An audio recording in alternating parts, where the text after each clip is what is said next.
주영진의 뉴스 브리핑 시작할 때만 하더라도 확진 판정 받으신 분 7분이다라고 말씀드렸는데 그 사이에 더 늘어났습니다. 현재 11명까지 나왔는데 3차 감염자까지 나왔다. 이렇게 질병관리본부는 밝혔습니다. 조동찬 기자가 지금 4분 추가로 나오신 분들 좀 복잡해요. 네, 복잡하니까. 1번부터 7번 그 확진 판정 받으신 분 가운데 몇 번 환자분과 접촉하신 분들 뭐 이렇게 설명이 되는데 간략하게 좀 설명 좀 해주세요. 자, 그러니까 방금 우리 뉴스를 브리핑 전에 7분이 있었습니다.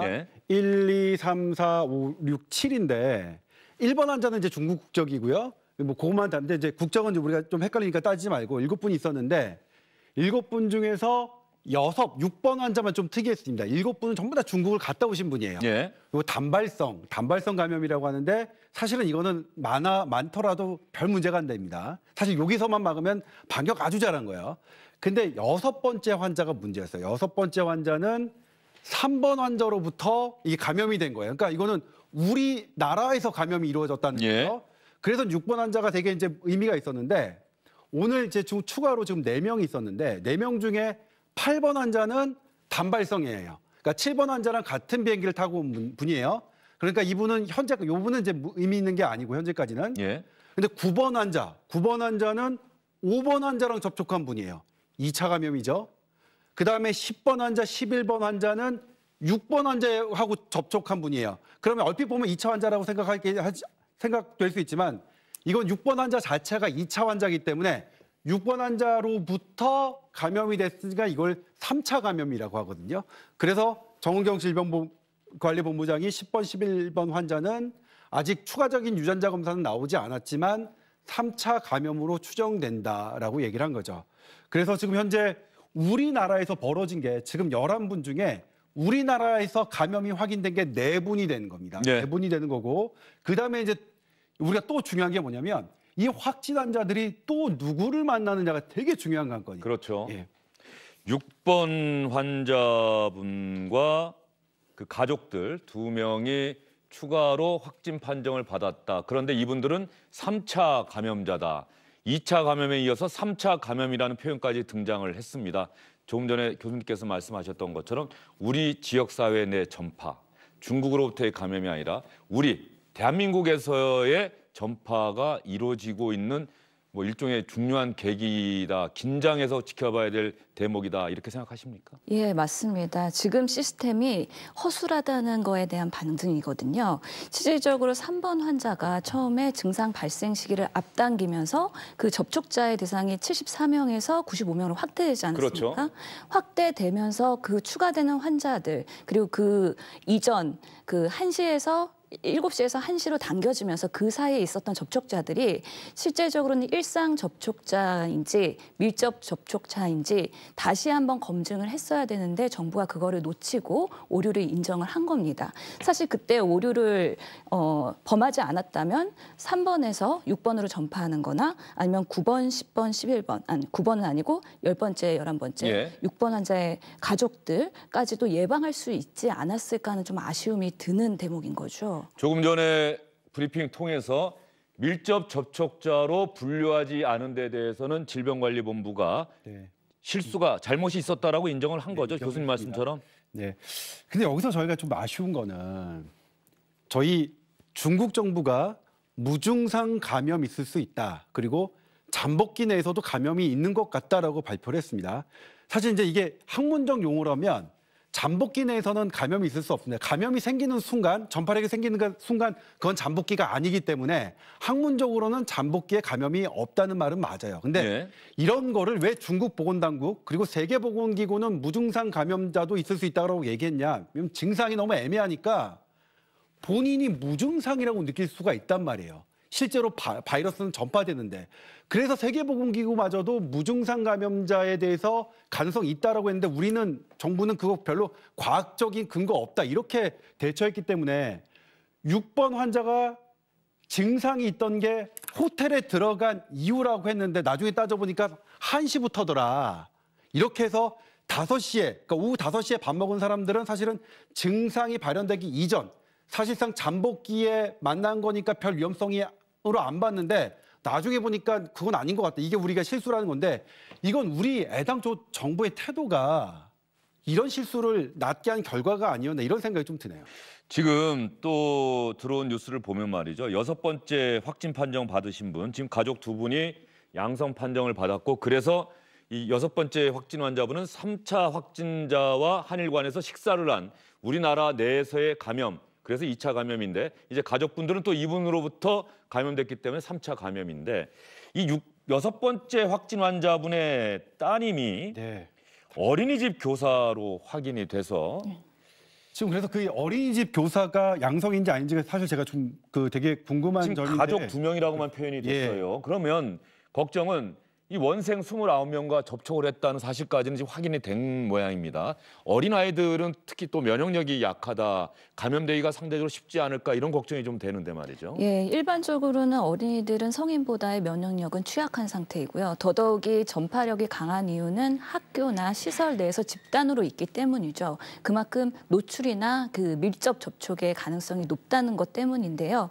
실제로 그 중국에 발생하는 지금 신종 코로나 바이러스의 현황을 보면 영아나 유아보다는 성인에서 훨씬 더 그리고 고위험군이라고 하면 고령자나 만성질환자가 높은 것으로는 보고가 되고 있습니다. 예, 이 어린이집은 일단 다음 달 10일까지는 문을 닫기로 했다고 하는데 이 따님, 어린이집 교사로 있던 이 따님과 접촉했던 29명의 원생들 또 그 가족들도 있을 것이고요. 이런 부분 점점 우리 보건당국에서 검사를 하고 점검을 해야 될 대상들이 너무 많이 짧은 시간 안에 급속도로 늘어나는 것은 아닌지 하는 우려도 좀 있어요. 네, 이렇게 2차, 3차라고 하는 표현을 쓰는 것 자체가 상당히 위기일 때 우리가 더 이상 방역의 그 바운더리를 놓쳤을 때 나오는 단어가 2차, 3차라는 거거든요.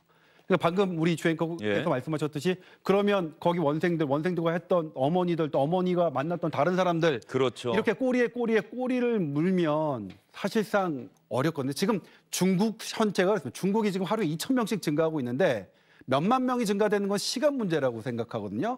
이미 중국은 방역의 꼬리를 놓쳤기 때문에 사실은 예방이 아니라 치료에 전념을 해야 된다. 그래서 아까 얘기했던 에이즈 치료니 제니 뭐니 어쨌든 시중에 시도해볼 만한 치료제를 마구마구 어쨌든 빠르게 하려고 하는 건데 이런 거를 없애기 위해서는 사실상 빠른 공개, 대국민 협조가 되게 중요한데 아무튼 그렇습니다. 근데 되게 궁금한 거 나중에 기자회견 질문에서 만약 그 10번, 11번 환자가 6번 환자의 가족이 중에 어린이 교사라고가 직업이 확인됐는지 안 됐는지는 지금 현재는 알 수 없는데 나중에 추가로 확인되면 되자마자 이 시간이라도 바로 말씀을 드리도록 하겠습니다. 근데 가족 2분이 있고 그다음에 가족 중에 따님 중에 어린이 교사라는 거 있는데 이 어린이 교사가 확진 환자라는 건 아직 확인이 안 됐으니까 그거는 확인되면 다시 말씀드리도록 하겠습니다. 예, 그리고 7번과 8번 확진 판정 받으신 분들은 지난 23일 밤 10시 20분에 청도항공 비행기를 타고 같은 비행기를 타고 입국했다. 이 내용까지는 현재 공개가 됐습니다.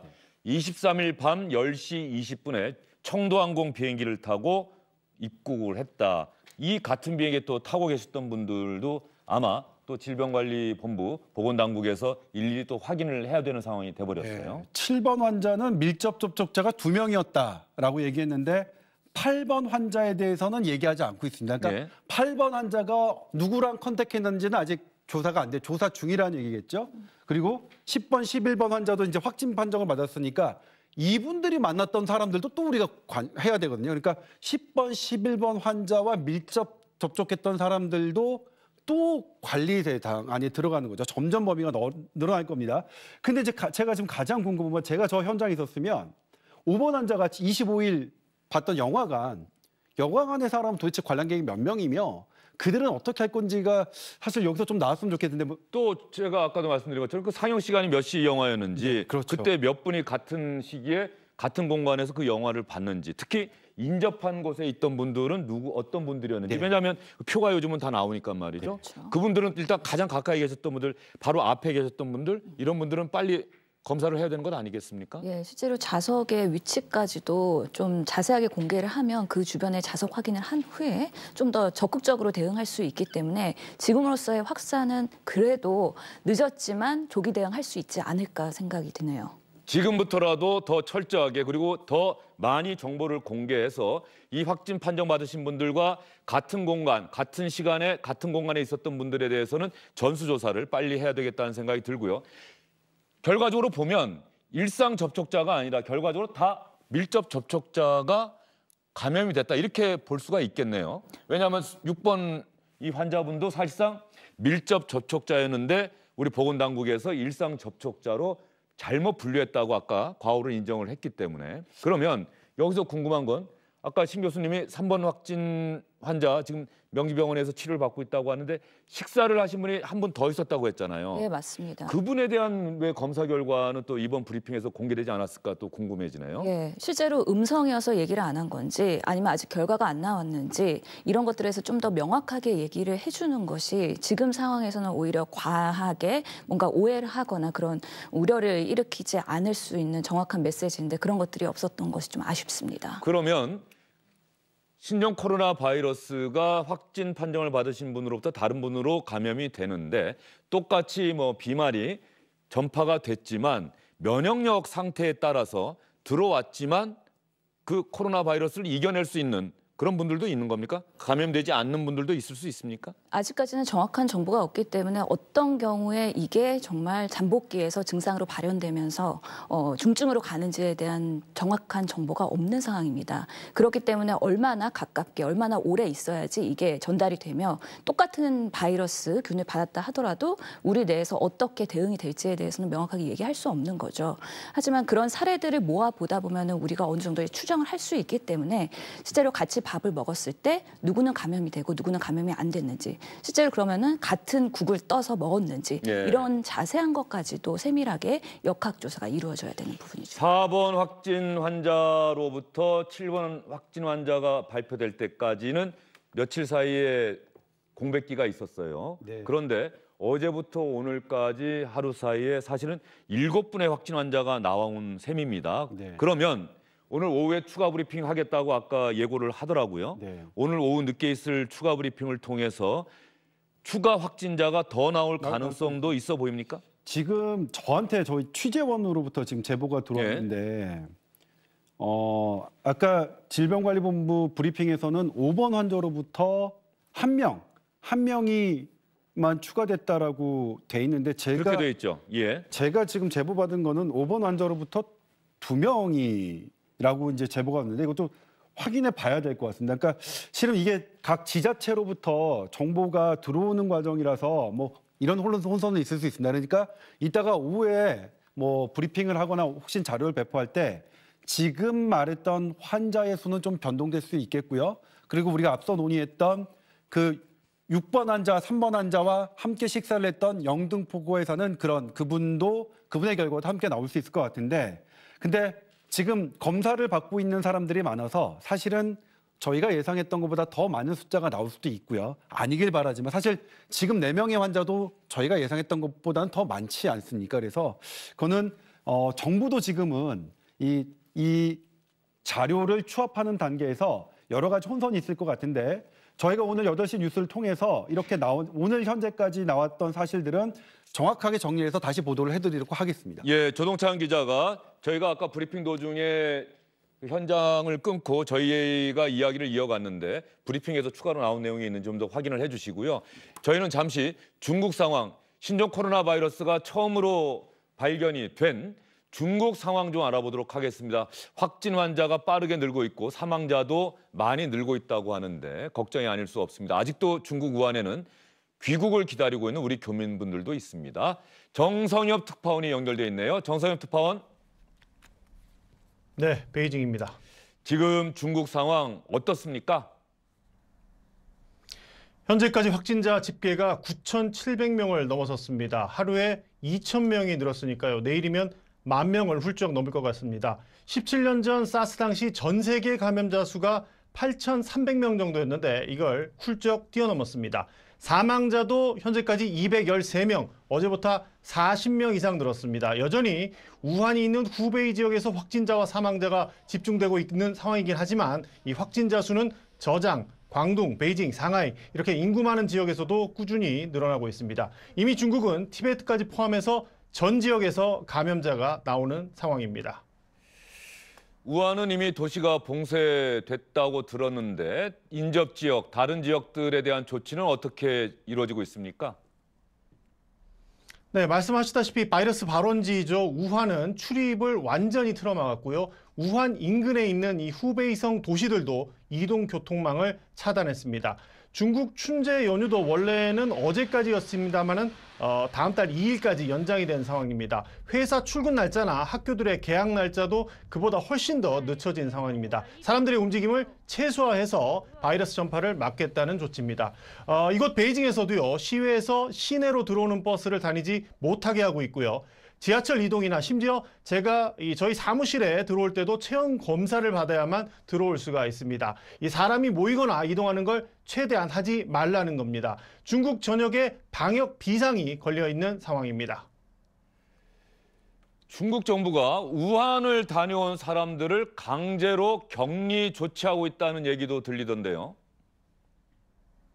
그렇습니다. 우한에 잠시 머물렀거나 아니면 우한에서 일을 하거나 어떤 이유로든 최근 우한에 다녀온 사람들을 강제로 색출하는 작업을 각 지방정부에서 하고 있습니다. 그래서 사람들을 찾으면 자가격리를 하거나 강제격리를 하고 있는 상황입니다. 하지만 그걸 아무리 한다고 해도 꼭 구멍이 생기기 마련 아니겠습니까? 그래서 실제 우한에 다녀온 사람들이 다른 지역에서 활동을 하다가 2차, 3차 전염이 되는 사례가 심심찮게 발생하고 있고요. 또 신종 코로나 의심 환자를 격리하는 시설이 주거지와 너무 가깝다는 이유로 주민들이 시위를 벌이는 사례도 발생하고 있습니다. 이 중국이 이래저래 병역에 애를 먹고 있는 모습이 보이고 있습니다. 그런데 궁금한 게 있습니다. 지금 우한이 아니라 우한에 거주하고 있는 우한 분이 해외에 나가 있는 분들도 상당히 많을 것 같은데 이분들은 또 어떻게 합니까? 네, 말씀하신 대로 신종 코로나 바이러스 사태가 터진 이후에 우한에서 해외로 나간 중국인 또는 외국인이 10만 명에 달한다는 데이터가 있습니다. 그들에 대한 바이러스 감염 여부도 확인을 당연히 해야겠죠. 그리고 실제로 각국이 그 확인을 계속 진행하고 있는 상황입니다. 이런 상황에서 중국이 해외에 체류 중인 우한을 포함한 후베이성 주민들을 전세기를 보내서 우한으로 귀국시키겠다는 입장을 조금 전에 내놨습니다. 화춘잉 외교부 대변인이 밝힌 내용인데요. 이렇게라도 해서 바이러스가 해외로 퍼지는 걸 차단하겠다는 건데 이 방안이 구체적으로 어떻게 실행이 될지는 앞으로 지켜봐야 할 것 같습니다. 지금까지 베이징에서 전해드렸습니다. 결과적으로 중국 정부도 우한에 거주하고 있다가 지금 잠시 해외에 나가 있는 분들을 전세기로 중국으로 데리고 오겠다 이렇게 이야기를 하고 있습니다. 그런 측면이라고 한다면 아직도 우한에 머무르고 있으면서 대한민국으로 빨리 돌아오길 바라는 우리 교민들에 대한 전세기 제공 이 부분에 대해서 중국 정부가 적극적으로 협조를 해줘서 오늘 밤에라도 추가 전세기가 또 중국에 가서 교민분들 모시고 올 수 있으면 참 좋겠다 이런 생각이 듭니다. 중국 소식 전해드렸으니까요. WHO 세계보건기구가 이번 신종 코로나 바이러스와 관련해서 비상사태를 뒤늦게 선포했다는 소식 여러분에게 들려드리겠습니다. I'm declaring a public health emergency of international concern over the global outbreak of novel coronavirus. The main reason for this declaration is not because of what is happening in China, but because of what is happening in other countries. Let me be clear. This declaration is not a vote of no confidence in China. On the contrary, WHO continues to have a confidence in China's capacity to control the outbreak. WHO doesn't recommend limiting transfer or trade and movement. WHO가 중국 정부를 신경을 많이 쓴다. 얼마 전에 또 중국에 가서 시진핑 주석을 만나고 왔는데 WHO 사무총장이 중국을 신뢰한다 이런 이야기도 했고요. 그래서 신종 코로나 바이러스가 세계적으로 확산되고 있는 추세이긴 하지만 중국 정부의 통제 능력을 믿기 때문에 중국인들에 대한 여행 제한, 입국 금지 이런 조치는 삼가해 주길 바란다. 이런 얘기까지 WHO 사무총장이 했습니다. 신 교수님.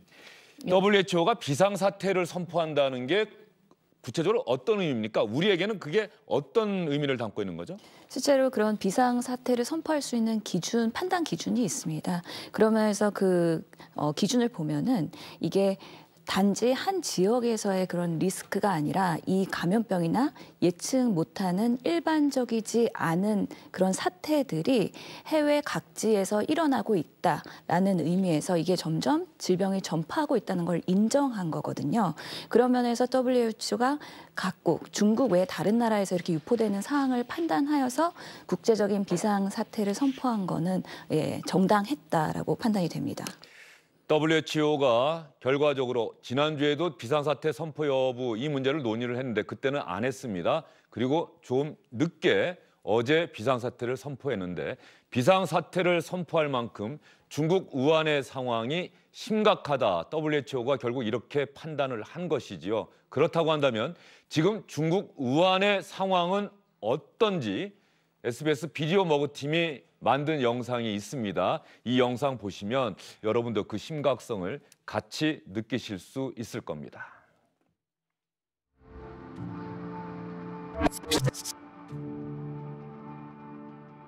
我跟你谈那边了，怎么个氧气？我要死了！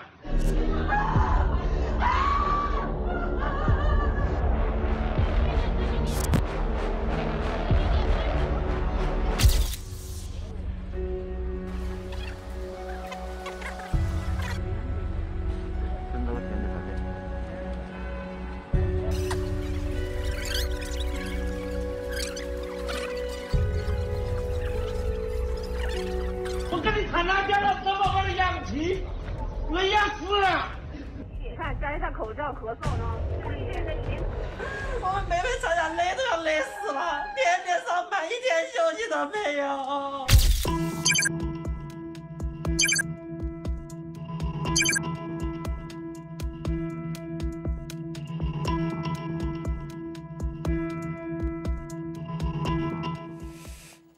중국 우한 상황이 대단히 심각해 보이네요. 우한에 계신 우리 교민분들뿐 아니라 중국 우한 분들도 정말 지금 도시 전체가 일종의 좀 불안과 공포 이런 분위기에 휩싸여 있지 않을까 좀 걱정이 되는데 어쨌든 중국 우한 쪽으로 전 세계에서 뭐 의약품 지원이라든가 WHO가 그런 지원 활동을 하는 거죠. 예, 그런 지원을 더 강화하겠다는 의미에서 이번 선언도 의미가 있는 것으로 보입니다. 예.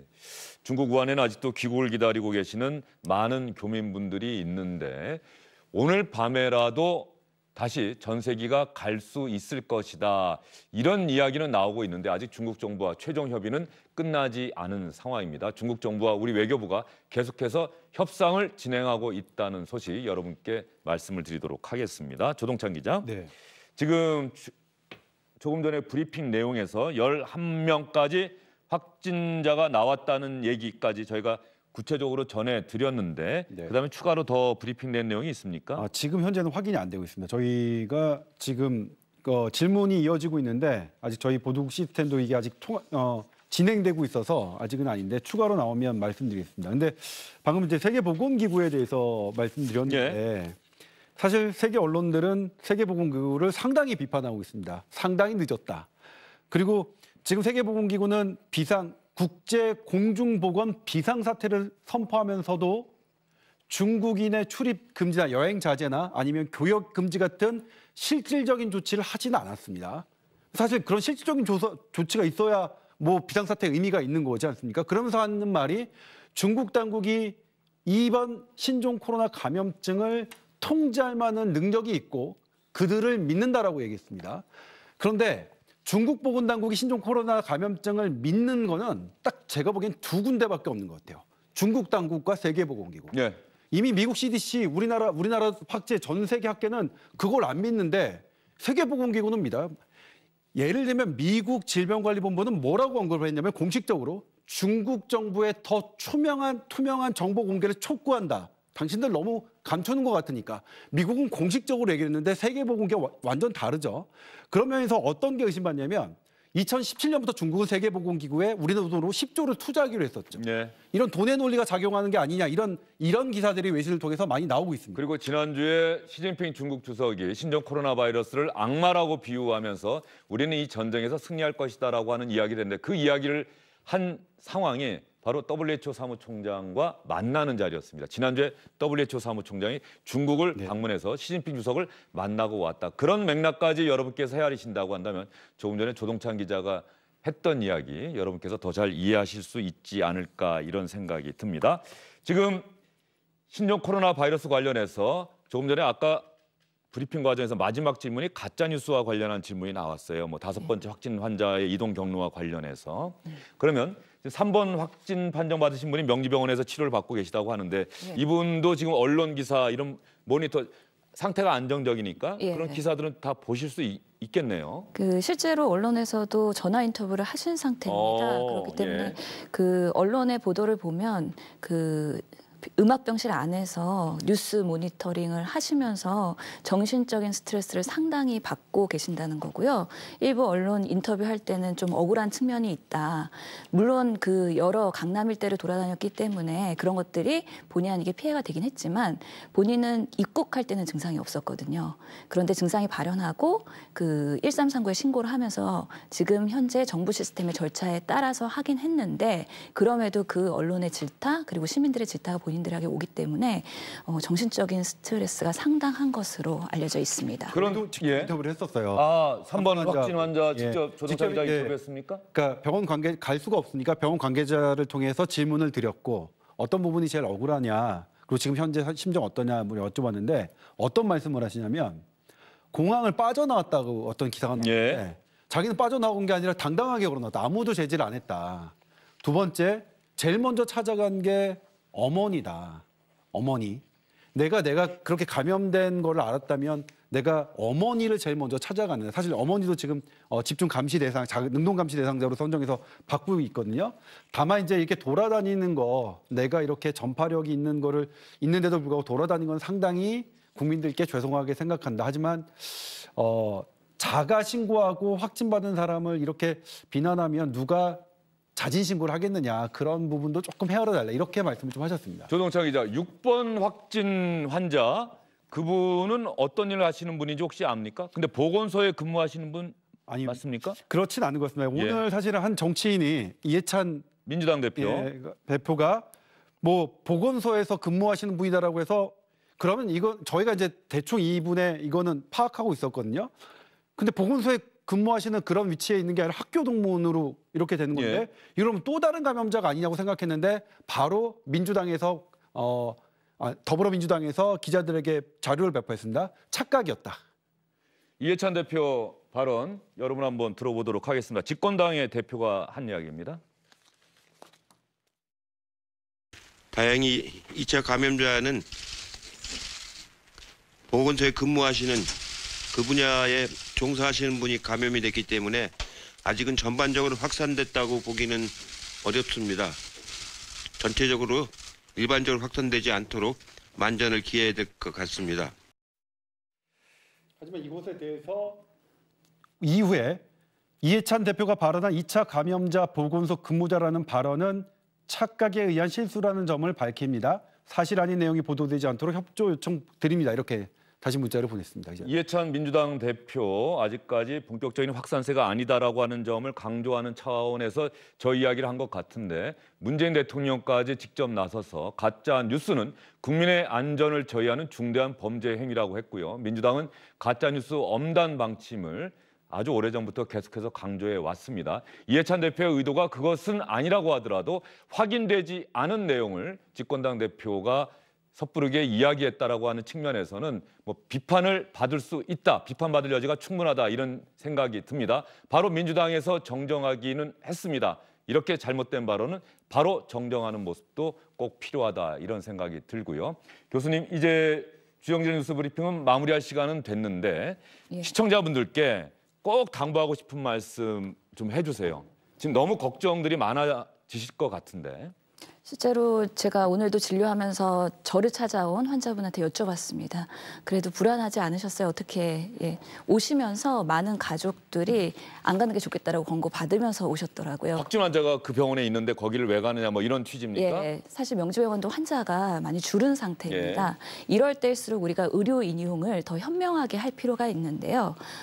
만성질환자, 고령자들 진료가 꼭 필요한 필수 의료자들은 그럼에도 불구하고 원내 감염 관리는 철저히 되고 있기 때문에 꼭 내원을 하시는 게 좋을 것 같고요.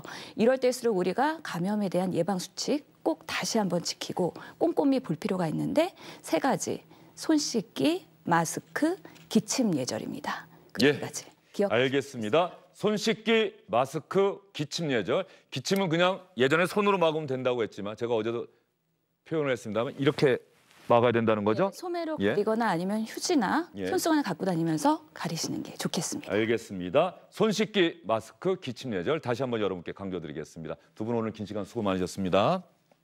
나 언제나 함께 있어요. 그대 곁에서 느끼나요? 그대 곁에 나를 나 언제나 어떤 어려움 시청자 여러분, 조금 전에 화면, 제 뒤에 화면이 바뀌신 것 보셨습니까? 잠깐 전해드렸습니다만 아산과 진천의 분들이, 우리 교민분들이 아산과 진천으로 온 데 대해서 반대했다 이렇게 이야기를 했는데 그렇지 않다라고 하면서 SNS를 통해서 우리가 아산이다 그러면서 교민분들 아산에 오셔서 잘 쉬시다가 가족의 품으로 돌아가시기 바랍니다. 우리는 하나입니다. 우리는 같은 대한민국 국민입니다. 여러분을 반대한 것이 아니라 정부가 우리와 충분히 소통하지 않은 데 대해서 반발했던 것입니다. 이렇게 이야기하셨습니다. 정말 고마운 이야기가 아닐 수 없습니다. 이렇게 우리 국민은 스스로 나서서 신종 코로나 바이러스와 맞서 싸우고 연대감을 나타내고 있습니다.